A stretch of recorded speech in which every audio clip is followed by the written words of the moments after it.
Tanggal 24 Januari. Maksud Allah bagi hidup kita.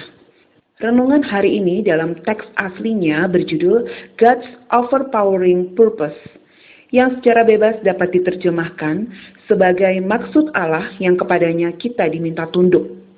Bahkan Paulus menggunakan kata-kata yang menarik untuk menegaskan hal tunduk tersebut.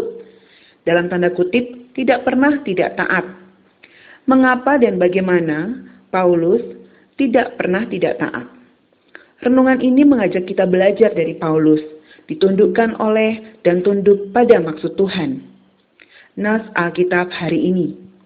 Aku menampakkan diri kepadamu untuk menetapkan engkau menjadi pelayan dan saksi tentang segala sesuatu yang telah kau lihat daripadaku dan tentang apa yang akan kuperlihatkan kepadamu nanti. Kisah Para Rasul 26 ayat 16. Penglihatan atau visi yang diperoleh Paulus dalam perjalanan ke Damsyik bukanlah suatu pengalaman emosional sepintas begitu saja, melainkan penglihatan yang memberikan petunjuk yang jelas dan tegas kepadanya.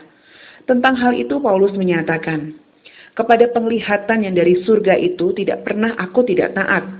Kisah Para Rasul 26 ayat 19. Tuhan kita sebenarnya berkata kepada Paulus, seluruh hidupmu itu kukuasai. Engkau tidak mempunyai apapun kecuali tujuan, cita-cita dan maksudku. Kepada kita Tuhan juga berkata, bukan kamu yang memilih aku, tetapi akulah yang memilih kamu. Aku telah menetapkan kamu supaya kamu pergi. Yohanes 15 ayat 16. Ketika kita dilahirkan kembali, bila kita benar-benar rohani, kita mempunyai penglihatan mengenai rencana yang Yesus ingin wujudkan dalam hidup kita. Sangat penting bagi saya untuk selalu belajar untuk tidak pernah tidak taat kepada penglihatan surgawi itu. Untuk tidak meragukan bahwa hal itu dapat dicapai. Tidaklah cukup untuk memberikan persetujuan yang logis bahwa Allah telah menebus dunia. Bahkan tidak cukup untuk mengetahui bahwa Roh Kudus dapat mewujudkan semua perbuatan Yesus menjadi kenyataan dalam hidup saya. Saya harus mempunyai landasan hubungan pribadi dengan Dia. Kepada Paulus tidak diberikan suatu amanat atau doktrin untuk diumumkan. Akan tetapi, dia dibawa kepada suatu hubungan yang hidup, yang pribadi dan hubungan yang tunduk pada Yesus Kristus. Kisah Para Rasul 26 ayat 16 menjelaskannya dengan sangat tegas.